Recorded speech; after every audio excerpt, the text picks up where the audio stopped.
The first time King Crimson played Friars, I think you were about 11, so you wouldn't have come to that. I didn't see the first lineup, no. That was in 1969, on the 28th of July 1969. It was in our very first club, which had a little capacity of about 400. And in that whole year, the King Crimson night was the most populated. In terms, we sold more tickets for that than any other gig. And that was obviously in the Greg Lake period. But it was just an astonishing show, yeah, and ending with Mars and all that sort of, those sort of classic King Crimson tracks.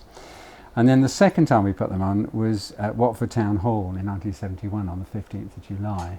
And I think that was the first time you'd ever seen King Crimson? Yeah, I was an enormous fan by then, and it was probably only about the third gig I'd ever been to.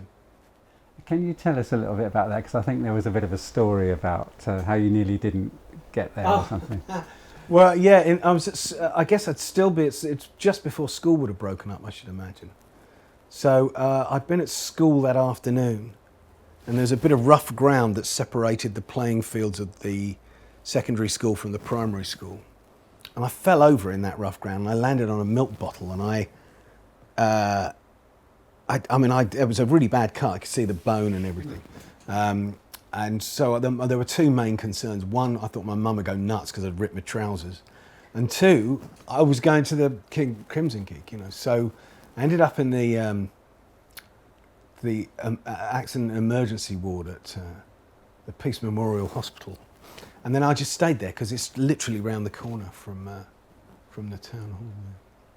So you got dressed, you got this... Got dressed, stitched up, yeah. And then didn't tell your mum and just went to the gig? Yeah, no, the fear that she might stop me going because I'd had several stitches in my knee was too much of a risk to take, yeah. And can you remember about the concert? Can you remember any of the details? Oh, yeah, loads of things. I mean, I remember thinking...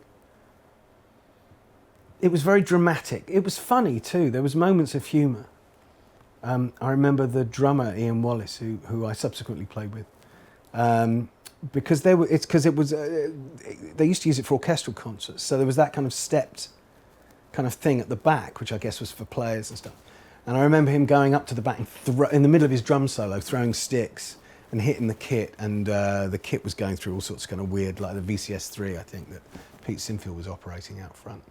And yeah, it was all of the music that I loved. It was mysterious. It was exciting. In my tiny teenage head, it was a significant moment that I kind of over-romanticised over the years as something that would have an enormous impact. And actually, in the end, it really did. So fantastic. And of course, that was after Lizard, wasn't it? And yeah. After In the Wake of Poseidon. Yeah, they were promoting Islands, the album Islands. Right, but that came out actually after that gig. Yes, I think it did. Yeah. Do you remember any of the other tracks that? They definitely played Schizoid Man. They played Pictures of a City. They played Circus off of Lizard, and they played. Lady of the Dancing Water, I remember. Yeah. Yeah, fantastic. Well, I'm very proud to have been a part of your history in presenting that gig. And when I first saw them in '71, Mel was in the band and was very imposing as a player. I thought he was brilliant. And in fact, he was either side of the stage with Robert. And for me, you know, he was as much about Crimson as Robert was back then. I thought he was amazing. And I've always loved his playing.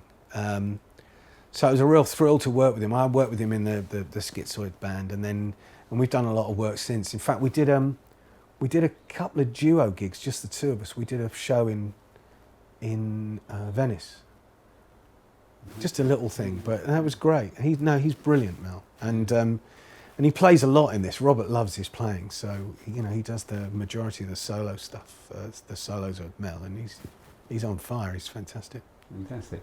Of course, he played Friars in the past in Camel.